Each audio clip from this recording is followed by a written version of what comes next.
Well, hello everyone, and welcome to the Integrate Professional Development webinar series.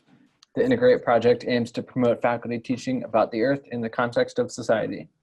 Integrate is an NSF-funded STEM talent expansion project. Its two overarching goals are first, to develop materials and curricula that are adoptable and adaptable for faculty to increase Earth literacy for all undergraduates. And second, to increase majors in the geosciences and related fields to develop a workforce capable of tackling environmental and resource challenges. This webinar is part of a series supporting teaching with Integrate principles, using the piloted and peer-reviewed Integrate developed and curated materials as tools. The webinars this semester emphasize solutions to challenges of interdisciplinary teaching and learning and to interdisciplinary Earth, environmental, and sustainability programs. They are a partnership between the National Association of Geoscience Teachers and the Association for Environmental Studies and Sciences, a professional society for interdisciplinary faculty and students. On the screen and in the chat box, there is a link to the webinar event page where you can find the presentation slides, resources related to today's presentation, and after the webinar, a recording of today's presentation. If you have questions along the way, we ask that you type them into the chat box. To find the chat box, click on the Zoom control bar and click on chat. We ask that you leave your microphones muted and video off, as this will allow us to get a good recording of today's webinar. At this point, I'll turn it over to David Blockstein, who will be introducing today's webinar and presenters. Great, thank you very much, Mitchell, and thanks to NAGT and ACE and Project Integrate for the helping us to organize the webinars. So today we will have three presenters, myself, senior advisor with the Association for Environmental Studies and Sciences and Interdisciplinary Professional Society, also part of the leadership of Project Integrate through the Science Education Resource Center at Kleinman College. Teresa Sabol Spezio, who's a visiting professor in environmental analysis at Pitzer College in California, and Cornelia Colijn, executive director of the Kleinman Center for Energy Policy at the University of Pennsylvania. Next slide, please. And this is my contact information. So it's dblockstein@aessonline.org. And feel free to get in touch with me if you have any follow-up questions. Next. So I'm going to begin, just give a little bit of an overview and cover a couple of the beginning of these objectives, and then turn it over to Teresa and Corey. So we want you today to help become aware of what we're now starting to call E4, Energy, Earth, and Environmental Education. Learn about how it's presented in classroom settings of various types. Learn about approaches for certificates and degree programs. And we hope this will spur you to thinking about how to use these approaches at your own institutions. And within that, there are resources developed through Project Integrate on energy and E4 education that I will share with you in a moment. Okay, next one, please. So what we're calling this E4 education integrates these component fields around the idea of the role of energy in society. And I don't think that for anybody on this webinar, I need to really elaborate why that's important. In fact, one of you in putting your comments as to why you're attending this webinar just wrote two words, capital V, capital topic. And I think that's the reality of where we are at this point in the history of humanity. So the idea is to connect what we understand about the Earth's physical environment with the roles of humanity. And one could argue that because we don't sufficiently understand that, or at least as society, practice that understanding is part of the reason that we are in such a dilemma right now when it comes to energy, earth, and the environment. And the field is a solutions-oriented field as it's developing, and I refer to it at least as a meta-discipline in the sense that it's bringing many approaches, many disciplinary approaches, interdisciplinary approaches, and even transdisciplinary approaches. Next, please. Oh, I'm sorry, somebody's saying that they're not hearing me. Are others able to hear me? Yes, I can hear. Okay. Mitchell, and any solutions for people having trouble hearing? Always double check that your sound is on. That's the most common reason. Yeah, no, oh, right, in terms of people who are listening. Okay, I'm hearing lots of people saying they're hearing me. We don't need to have more people type that in, but thank you. All right, so let me talk for a moment about Project Integrate, which is an NSF-funded STEM talent expansion program with the grant. We're now, I think, in year 7 or 8 of our 5-year grant, so we're just about done. But it's to advance teaching of the earth by connecting it with the issues of society. And this webinar is one of the ways that's done. Another of the tools that we used in Integrate was we supported teams of faculty members to develop modules that would demonstrate this teaching about the earth, connecting it with society. And there were certain rules to be an Integrate module. It had to be developed by at least 3 educators from at least 3 disciplines and at least 3 different academic institutions. And they had to then team teach. They didn't team teach because they were different institutions, but they had to beta test the module, and then it actually had to pass a rubric in terms of the pedagogical quality of the materials. So there's 3 that I want to highlight in particular that fit within this space that we're now calling E4. Why don't you go to the first one, Mitchell, please?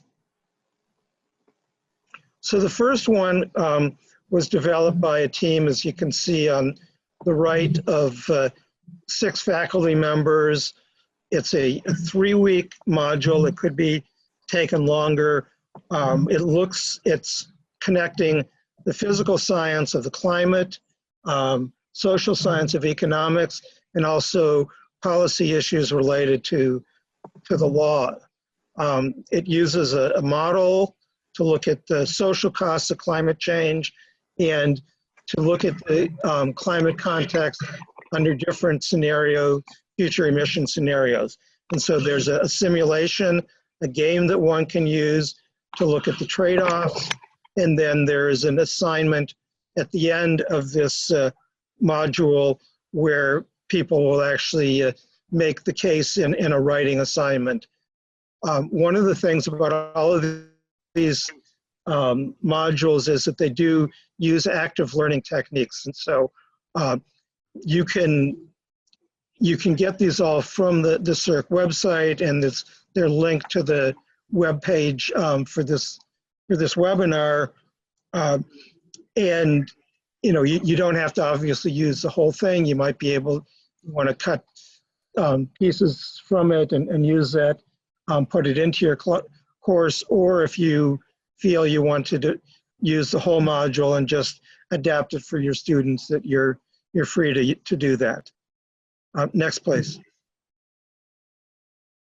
Our second module that I'm mentioning here on carbon, climate, and energy resources, this was developed by a 3-person team, 2 of whom are teaching at community colleges, one at a college that is associated with Georgia State University.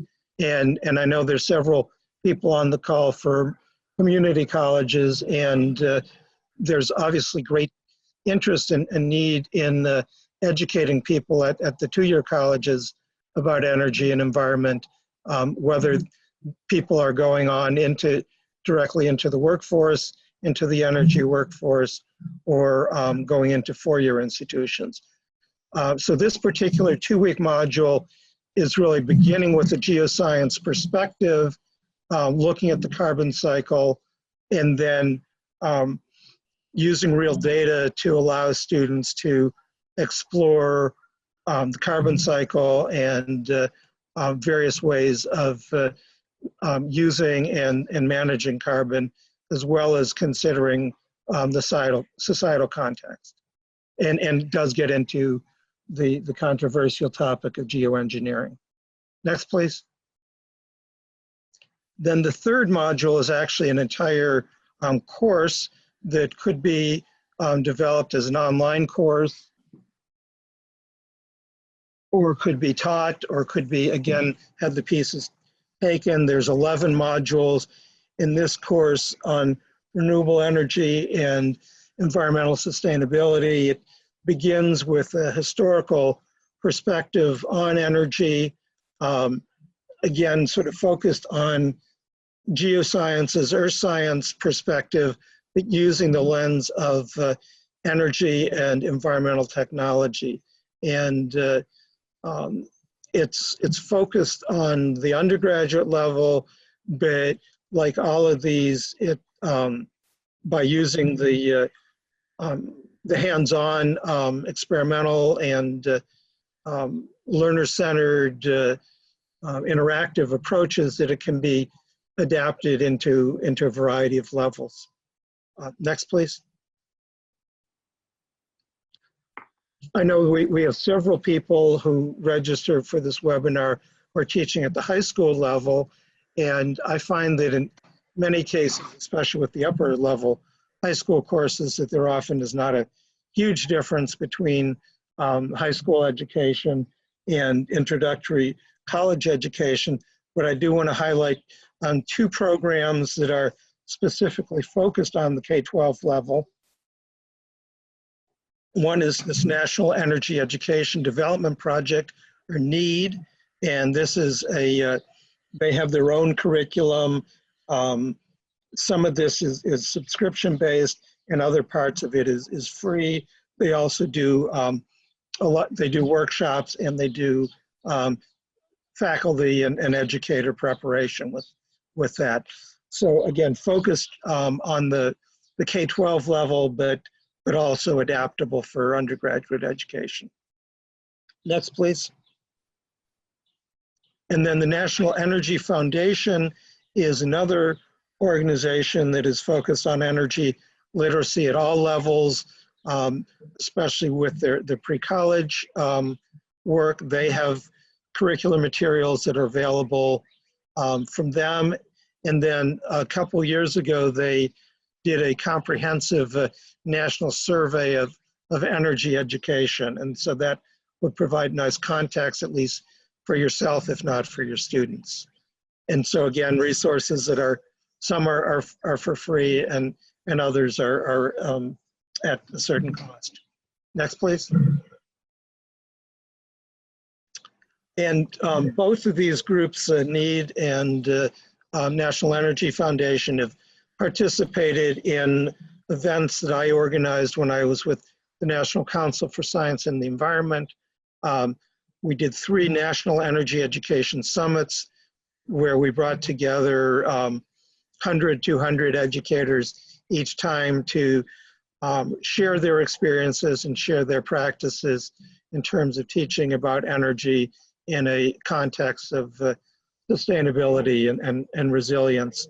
And if you look on this website, energyeducationsummit.org, there are links to the presentations and background materials as well.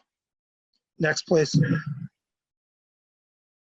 And then I'll mention one other NSF-funded project that I was involved in, again, at the National Council for Science and the Environment, the CAMEL Climate Change Project.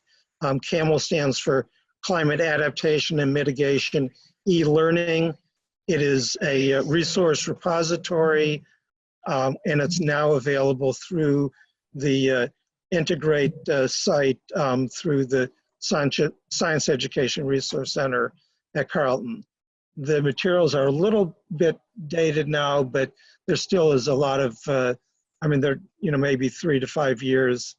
Most of them were developed 3 to 5 years ago, but they're still quite relevant and adaptable.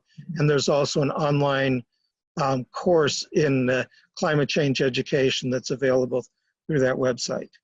Next, please. And then I'll talk a little more about this towards the end, but I do want to invite all of you to join us in person for our first E4 Community Building Workshop. That's going to take place June 26th at University of Central Florida in Orlando.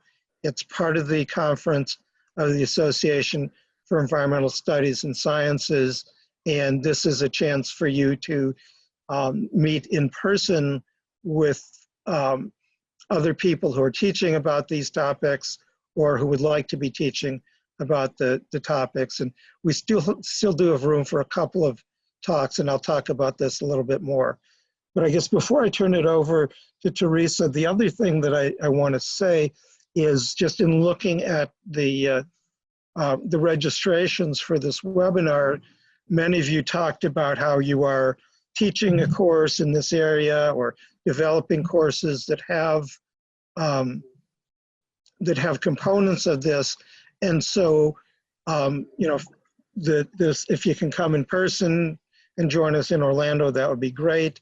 And even if you can't, if you have things that you want to share today, you know, just use the chat function and type in, you know, the course that you have, and if there's a web link or something like that, and that will help us also just to develop a resource repository of who is doing what in this area.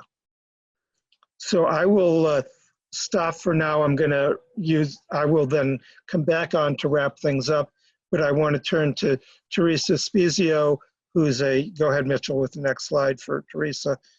Teresa is a visiting assistant professor, which is in her case a long-term visiting at Pitzer College, and she's been teaching this course on energy and sustainability now 4 different times in 3 different colleges. So I'll turn it to you, Teresa. Thanks a lot. I want to welcome everybody and thank you for taking your time today to listen to some of the ideas that we've had actually to help understand the idea of energy and how it's integrated into education. You know, the course that I've taught is Energy and Sustainability, and can you go to the next slide, please? And essentially, the place I always like to start is this idea that we're dealing with multidisciplinary classrooms. The students will have different backgrounds. I've taught everything from a business major to a petroleum engineer. And so one of the things we found that you need to pay attention to is the idea of basic foundational information. And in the case when I've taught it every time, chemistry has not been a requirement. So we begin the class with basic thermodynamics and require all the students to get a basic foundation of how thermodynamics works. And we actually test them on it. It's one of the few places where we actually use exams. Then we, again, take a step back and talk about sustainability metrics. And one of the things we really get into the idea with sustainability metrics and measures is that they're all comparative. It's like biodiversity. There's this number, but that number needs to be compared to something else. So that we really stress the idea of comparing all the different energy sources to understand this thing we call the sustainable energy futures.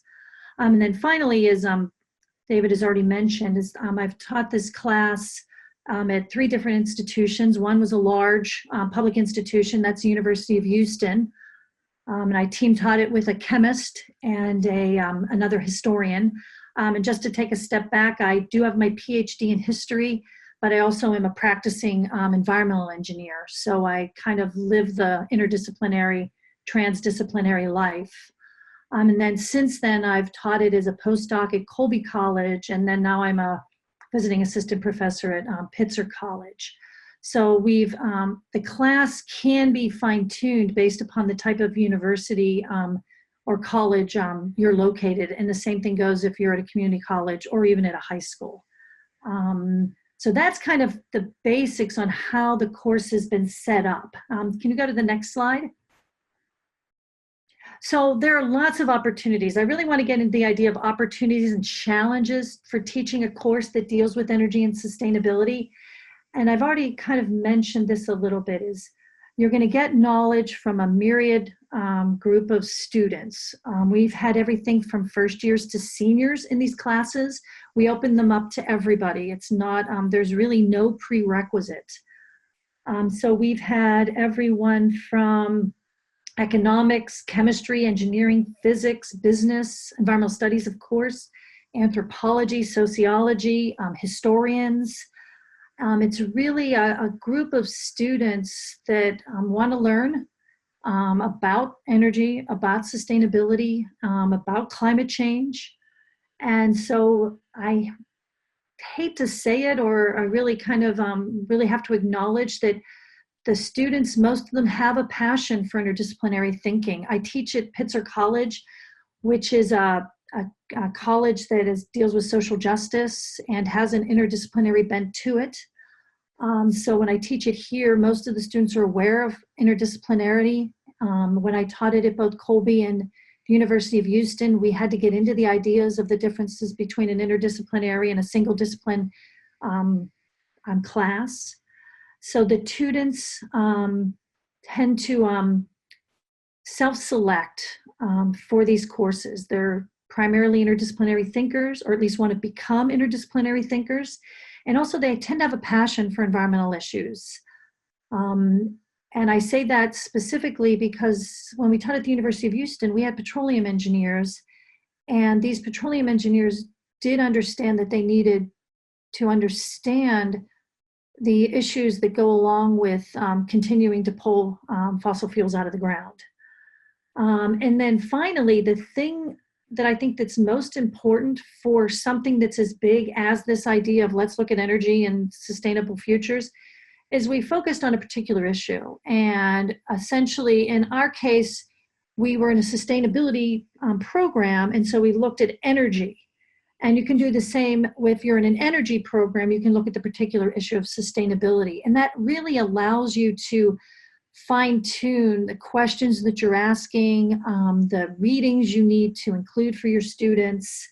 And it also then allows the engineers to read history and the historians to actually learn how a coal-fired power plant works, how a refinery works, on a real basic level, but just to get them to understand that they need to kind of, they need to understand these ideas of how does this work and how do we get this energy. So those are the opportunities, and it's very exciting for a lot of the students and actually for the faculty. I've learned a lot from my students. When you get physicists in the room, they tend to really ask very good questions that make everyone think, because they think a little differently than engineers and social scientists and humanities people do. So now I want to talk about the challenges of this. So next slide, please. So the challenges, one of them is that unlike a disciplinary classroom, you cannot count on people understanding what you're saying. So there's a constant method that we use to get a sense of what people knew. And we spend a lot of time on understanding with a glossary of what things meant. And every time a word was used the first time, we would try to take a step back and say, what does this mean? so everyone understood it, because there was this limited universal knowledge. While usually engineers take all the same classes, physicists take all the same classes. And so this truly was an interdisciplinary classroom. That was one of the challenges, is to make sure we wouldn't lose the engineers when we were talking about social justice issues and sociology. And then again, we wouldn't lose the humanities and the social scientists when we were talking about something like refining oil. The other thing, the challenges was, you're reducing this complicated issue to a narrow question. So when we're talking about sustainability, how do you compare nuclear power to coal power within the confines of sustainability? And how do you compare them? And so it took, you really have to set your boundaries and make sure that the students kind of understand the narrow questions that you're asking, to at least be able to compare them.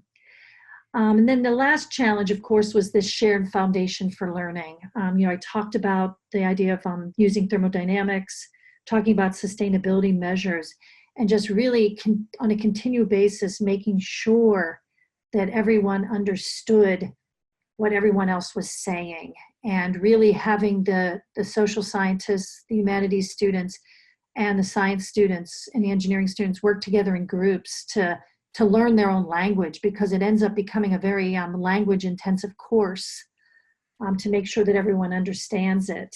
I'm trying to think. Truly, the thing about teaching this class is you have to be very deliberate. You have to make sure you understand where everyone's coming from. And so we spend quite a while on really understanding what people knew, and how much experience they had in each one of these categories. So I'm just going to stop there, and I guess I should say that's a teaser for the larger thing I'm going to talk about when we get together on June 26th. And if you are interested in seeing my syllabus or having any questions about my reading, I will type up my email address into the chat room, and I'll be happy to correspond with anybody if they have any specific questions, either after or later after this webinar. So thank you.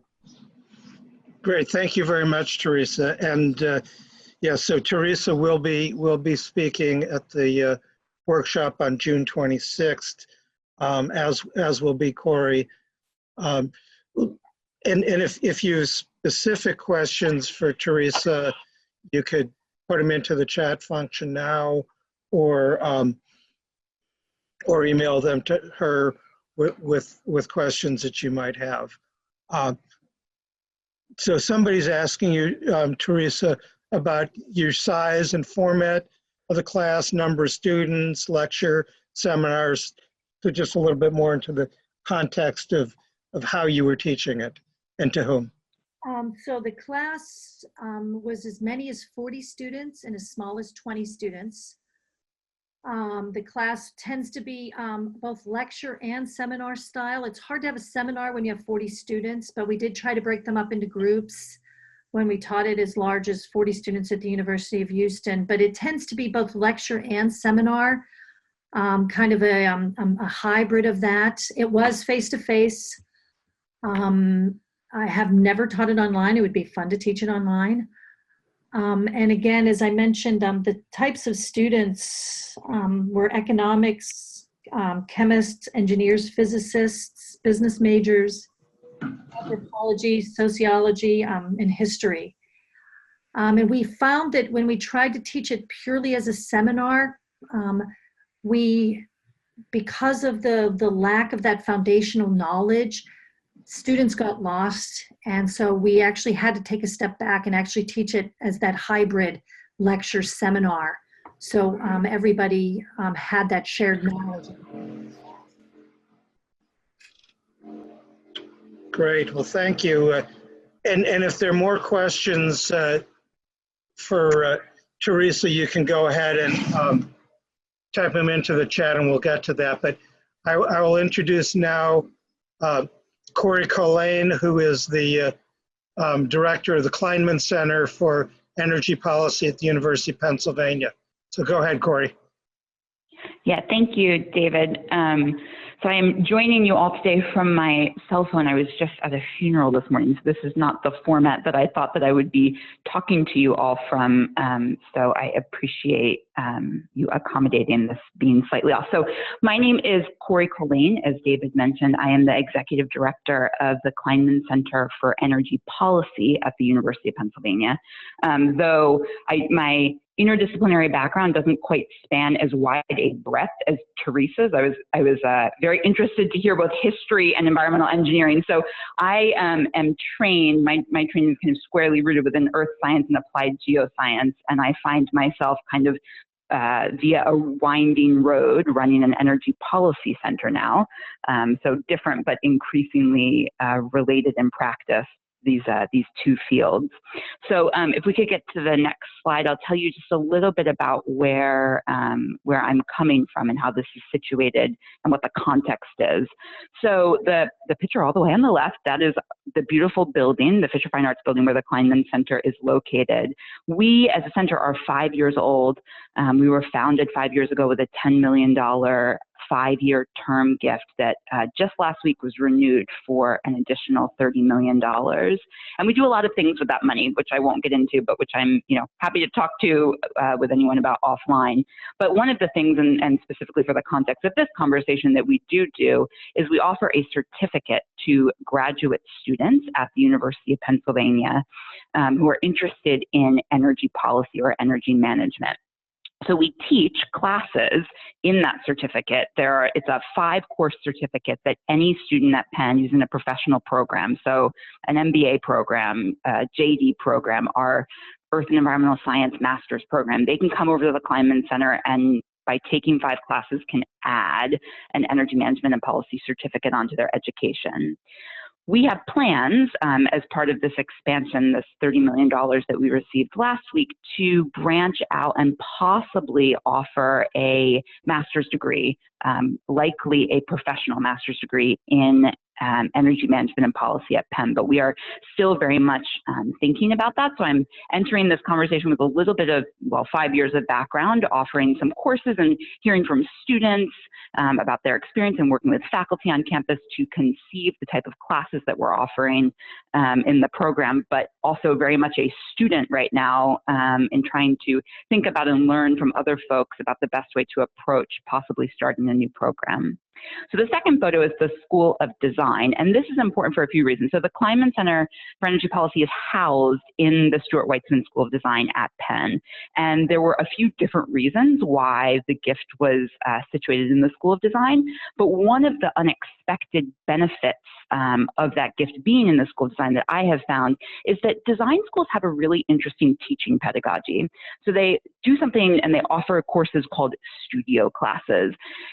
And these classes, crazy number of contact hours a week, something for each faculty member around or on the order of 20 hours a week. And students tackle really interdisciplinary problems from a design perspective. So you may have landscape architecture students who are interested in the siting of energy infrastructure. You may have city and regional planning students who are interested in how you design smart transportation infrastructure. You may have architects who are interested in environmental building design, but they tackle these big picture questions that require them to pull in knowledge from other disciplines that is often site specific. So there was a very cool one, I'll just give an example, in Atlantic City recently, where the studio went down to Atlantic City and said, okay, we want to site some new renewable energy infrastructure. What matters to that question? So all of a sudden you're grappling with things like, the economics of it. What is the regulatory framework that this would interact with? What is the, cultural context that this infrastructure would be situated in? What are the social ramifications? So there's a lot of very cool things that you can learn from design when you're thinking about teaching energy and environmental education, which I was pleasantly surprised about when I came here. And then the third picture is our Ben Franklin in front of our college hall at Penn. So Penn is right now in a capital campaign for a $4.1 billion capital campaign.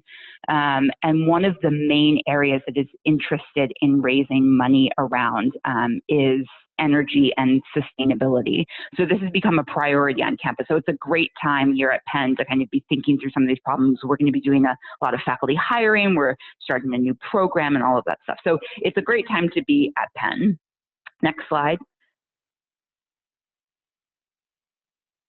So as we're thinking about ourselves internally, how we want to approach questions of interdisciplinary energy education at the graduate level, there are some things that we know just from conversations that we've had both on and off campus from, I've attended David's energy education summits, which are fantastic, and from learning through our certificate offering. So we know that every program that exists out there at the graduate level has its own niche. And this is really a good thing, right? It doesn't necessarily have to be that the more programs there are, the more competition there are. Our niche may be our home within the design school. And there are opportunities, as Teresa was saying, to learn from each other. There are known challenges that teaching in an interdisciplinary space kind of bore, but there are also opportunities that are ubiquitous. And those are things that we've kind of, are getting a handle on. But one of the things that we are interested in and that we find really important as we think specific design moving forward, our big ongoing questions, is when you're thinking about graduate education, these students, a lot of the students, like Teresa said, they're coming from interdisciplinary backgrounds. So there's a big question about once you get to graduate school, are you really focusing on breadth or are you focusing on depth? And that's something that we've very much struggle with right now. We also are thinking a lot about how to be proactive as opposed to reactive. So we are training or thinking about training professional students who want to leave the program and then go on to have successful careers. But it's really difficult, as I'm sure many of you know, to create programs that are reactive to any given environment. So, the changes that occur outside of the classroom, in the real world, how do you train students to approach those real world problems in a way that make them well situated for good and meaningful careers post-graduation, but also are not completely reactive in either the types of courses that you offer or in the types of questions that you're asking students or in the types of practical training that they're getting while they're in that program. And that's a real challenge. And then this question of, whether you create a program that is unidisciplinary or a program that is trans or inter or multidisciplinary is also something that we're spending a lot of time thinking about. As Teresa mentioned, you have a unidisciplinary program, basically the kinds of students that you're recruiting into that program. And it's very easy to say that you have, or to set expectations about what those students are going to know when they're coming into the program. They're going to have, X number of years of chemistry, or in our case, because we really are interested in policy and management, that they're going to have a really sound working knowledge of how policy works in this country and how, a law is made and passed and things like that, versus programs that are necessarily trans or inter or multidisciplinary. You don't necessarily know what the students are coming into the program, what kind of background they have. And there's kind of a lot of time that is spent catching students up or making sure that you're creating teams where students are able to understand each other and talk the same language. And then we spend a lot of time thinking about policy versus science in the courses that we offer. And it doesn't necessarily have to be policy versus science, right? It can be policy and science. The Kleinman Center right now is looking to engage with the Nature Conservancy and some other folks around a program that brings together policymakers and scientists, because it is very much true, I'm sure, as we're all aware, that language question, are we speaking the same language, are we starting from the same point, is really, really important. And we are not necessarily training our students to enter careers where they have both a sound understanding of science and also a real understanding of how to influence policy, whether or not they're going into policy themselves. Next slide, please. So as David mentioned, he has this event that is going on, the E4 workshop on June 26th. On June 27th, as part of AESS's annual conference, we will be hosting a discussion symposium on the future health of graduate education in energy and the environment. And we've structured about 10 really big questions that we're hoping to engage folks on, both in energy and in environmental education, because we really do believe that they both kind of have or generate some of the same questions like this one, right? We're entering a period of unprecedented uncertainty. Demand for specific types of expertise is rapidly changing. How can professional graduate level energy and environmental programs ensure that their curriculum keeps pace with employer needs, and should programs, or can they be both proactive and reactive in curriculum design? And all kinds of ancillary questions arise from that about recruitment strategies and about employment opportunities, et cetera.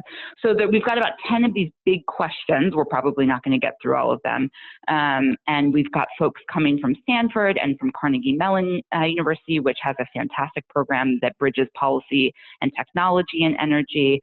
And then from the University of Wisconsin-Madison, who are going to be walking the symposium through a bunch of these big themes. So that's just a little plug for that, and that is part of the AESS conference itself. Next slide. Ooh, okay, there is the information that I just went over with you all. So if you have any questions about that specific symposium, I'm happy to answer them also. And anyone who would like to participate is obviously very welcome to join us. And I think that's all I had. Great, thank you very much, Corey. So just one comment in terms of the program level. My colleague, when we were both at NCSC, Dr. Shirley Vincent did a number of field level studies of environmental and energy and sustainability education at U.S. colleges and universities. And she identified over 2,000 interdisciplinary environmental and sustainability degree programs at U.S. colleges and universities, at four-year colleges and universities, and several hundred at two-year colleges. But in terms of energy, sort of broad and non-traditional energy, in other words, not engineering degree programs, as of a few years ago when she last looked at this, there are only about 3 dozen such programs. They're degree programs, and these were some were at the graduate education, some were at undergraduate education. There were also maybe 300 or so minors or concentrations or certificate programs. And that's one of the questions that I think in both at the undergraduate and graduate level is sort of what's appropriate in terms of energy in the curriculum. Should it be a certificate or a minor or something that everybody who is studying at that school would at least get some education beyond just a single course and recognition as such?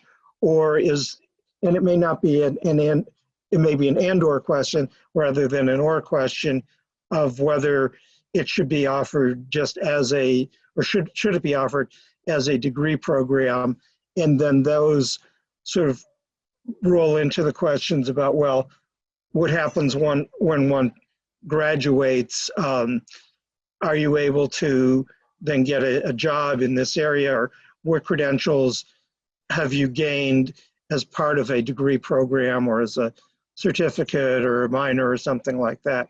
So these are things that we're still really, as a field, experimenting around, and that's going to, I think, will continue for some time, this experimentation and development of new courses and new fields, new programs within this E4 area.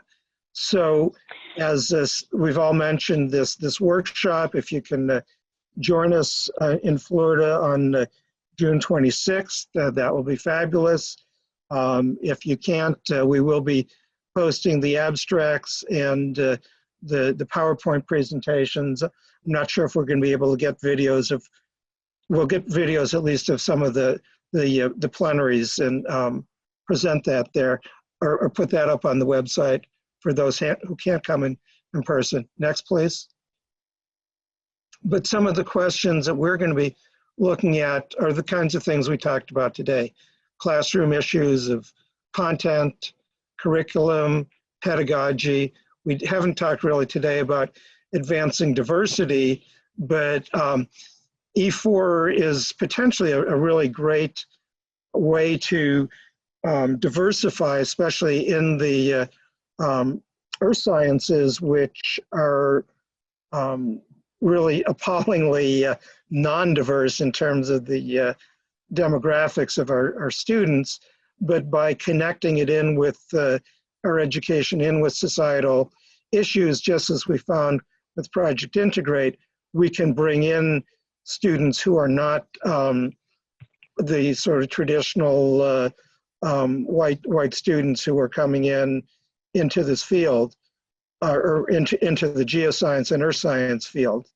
And we'll have a special session, a workshop, sub-workshop on that. There's also a lot of opportunity, and I know from the comments some of you are involved in this, on how do you connect what's going on your campus, where many campuses are moving towards more carbon-free energy, making commitments to reduce their greenhouse gas emissions, and do various things from changing their energy mix to retrofitting or rebuilding their physical plant. How does that connect with what actually goes on in the classroom? And that's an area where we're actually looking for maybe a couple more speakers to talk about what they're doing on their own campus. I know there are, as I mentioned, a few people from secondary education, and that's a question as well, given the very crowded curriculum, and it's largely very proscribed as to what can one teach. One of the things that the NEED project does is really connect energy education with the standards of learning. And so how can energy education be presented in secondary education? And in fact, we're also going to have a talk there on energy education in preparation of secondary teachers. And then finally, this topic that Corey talked about of degree and sub-degree programs. Next one, please. So we're looking, either in the chat now or at this workshop or both. What are your experiences? What are your key learning outcomes that you've developed? What are the strategies that you use or have seen others use? What are your challenges? How have you overcome those challenges? And what strategies do we need as a community? Next, please. And so again, if you, maybe now we do have a few minutes, so if you want to use the chat function to either ask a question for any of us or to share your own experiences, please do that. And while perhaps some of you are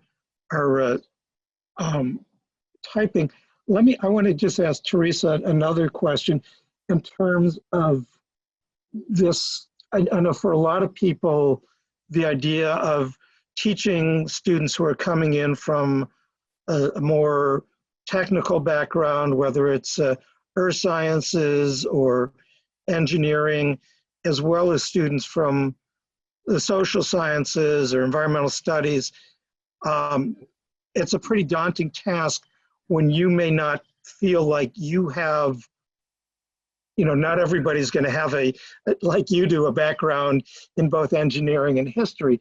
So what recommendations do you have for somebody who has their education in more of a or more of a disciplinary background, and one of these axes to teaching across the whole span of issues? Well, one thing is at the very beginning, we bring up the idea of interdisciplinary, that you can't have all the knowledge. And so you're going to have to rely on other experts for that knowledge. And that's probably the one of the best ways to get the students to start talking to each other. Mm-hmm. And I also at the very beginning agreed, I have this really weird background, but last time I took thermodynamics was a while ago.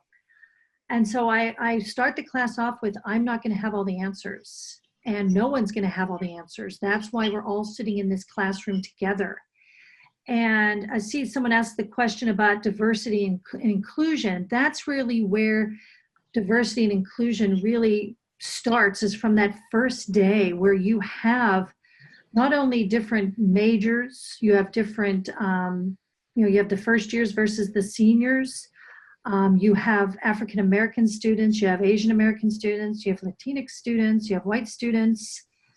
And when the professor's up there saying, I'm not going to have all the answers and I'm going to find them, or maybe somebody in the classroom has them, that tends to allow the students to ask really probing questions that aren't easily answered, and that may get them to start looking at something that they are interested in. And agreed, the first time I taught it, luckily I had a chemist who could teach the thermodynamics piece, and I will be honest, I stole his notes. I have his notes. Greatest form of flattery, yes. And I teach it, using his notes, because he teaches Chemistry 101 at the University of Houston, or at least he used to. And so don't be afraid of asking people for their notes. Talk to the chemist, or if you're the engineer, talk to that sociologist. And really, that's the best way to do it, is just to be very honest. Mm-hmm. So about the lack of knowledge, and that's why we are in this space.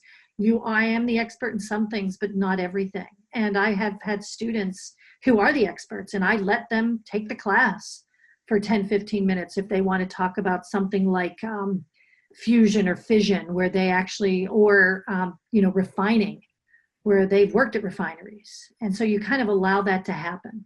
And that's one of the best ways to do it, is just to be honest about the lack of really being the expert standing up there at all times. Yeah, great answer. Yeah, with my colleagues and close collaborators, friends, John Perkins and Kathy Middlecamp, we wrote a paper a few years ago that we titled Energy Education, Easy, Hard, or Both. And the answer that we came up with was both. That easy in the sense that there's a tremendous amount of student interest, and I think that also connects in with the diversity question, because as I say, it's a way to bring in students who may not know that they're as interested in the STEM fields, but they're concerned about the power plant in their community, or the impacts of climate change and on their local environment. But it's hard, because there is, like with any field, there is its own jargon. Some people are not comfortable with the technical aspects. And for almost all of us, especially if you're talking about E4 and not just any one of the E's involved, that you are going to have to go beyond what you learned in your own formal education. But for me, that makes it even more exciting, because you are learning in that way. I will point out on the chat function, since not everybody is connected online, that Sarah from Wisconsin has pointed out that Wisconsin has a statewide program focused on energy education issues and opportunities in the state of Wisconsin. It's called the Wisconsin K-12 Energy Education Program, or KEEP, K-E-E-P. And this program provides teacher professional development and educational resources. And it's available at keepprogram.org. And so you can take a look at that. And then Carrie, and hello, Carrie, it's nice to see your name up here. Carrie just started teaching an environmental and community adaptation course, combines academics with industry and sustainability projects, collaborating with the Chamber of Commerce, which has 1,300 business members. The students this next semester will be revamping the Greenway Initiative certificate for local businesses to obtain. And yeah, this is very consistent with the E4 approach. And I assume, Carrie, this is your Chamber of Commerce in Arkansas or in Little Rock where you are? I know you can't answer me by words or by speaking, but I will also point out that this week and in coming weeks, there also is a climate education project that is, or in Fayetteville, I'm sorry, yeah, Fayetteville Chamber of Commerce, that the U.S. Senate is having a little, or maybe not so little, climate change education project that is going on over the next few weeks, led by Senator Whitehouse from Rhode Island, and there'll be several senators over the next few weeks speaking and using social media to talk about climate change. And Senator Whitehouse actually this week is going to be focusing in on the role of the U.S. Chamber of Commerce when it comes to climate change, which may not be as interactive as Carrie's course at the University of Arkansas, Fayetteville. Corey, did you want to add anything to the conversation here?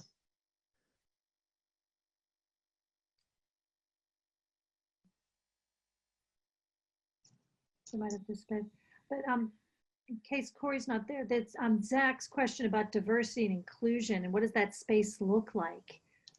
To go back to that just a little bit more in depth, this, you know, you're sitting in a classroom of diverse students just because you're touching upon so many different moments of interest. Most students, at least where I've taught, are concerned about the health of humanity and what we're doing to the earth, and it tends to bring in a diverse group of students. And ultimately, that's where that first day of class really is important, to get that idea out there that, you know, we're tackling large problems and we need every group of people to figure out how we're going to solve these problems. And we need all the voices. And then really working on ways to make sure that that happens. And that's where I think that hybrid seminar and lecture kind of comes in handy, because then there's a lecture point and then we can then talk amongst ourselves and with whoever the professors are, and every voice is heard because not everyone knows. And we know that from the beginning. We actually do I do a knowledge test in that class, so I understand where people's strengths are and their weaknesses are and what they know. And that just really helps get that that space of where everybody is safe to ask a question, and everybody needs to be at the table. And that tends to help at the very beginning. And then you really, again, need to be very deliberate about making sure people don't get lost in the cracks and that everybody is speaking. So hopefully that answers your question. Yeah, I'm sorry, I had my mute button on to spare you all from the background noise a moment ago, but just at David's prompt, and in response to what Teresa is saying, you know, one of the things that we have been spending some time thinking about is that in our interdisciplinary education, the courses that we offer that are part of the certificate, because these are offered at the graduate level, you know, we want to bring people from different disciplines together, but still have an obligation to teach students to be experts by the time going to graduate school to master something, in a way that undergraduate education, I think at least in a liberal arts school like the University of Pennsylvania, is really about learning how to ask good questions and learning how to think about problems. When you get to graduate education, you have to become an expert so that you can be one of those people that participates in a multidisciplinary team who is going to bring some kind of expertise to the table post-graduation.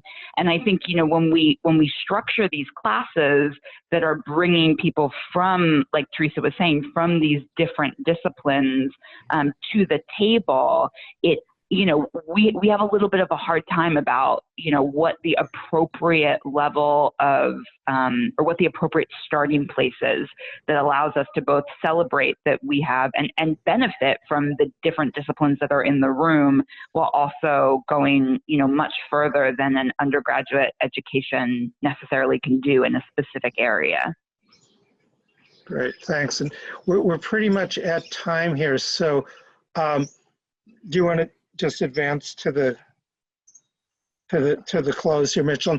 Let me just say, just in wrapping, a couple things, and then Mitchell will finish it off. But so I think, this question of diversity, we can look at it in a lot of different ways, but certainly many of the issues related to energy production, usage, et cetera, are really can be viewed through the lens of justice issues.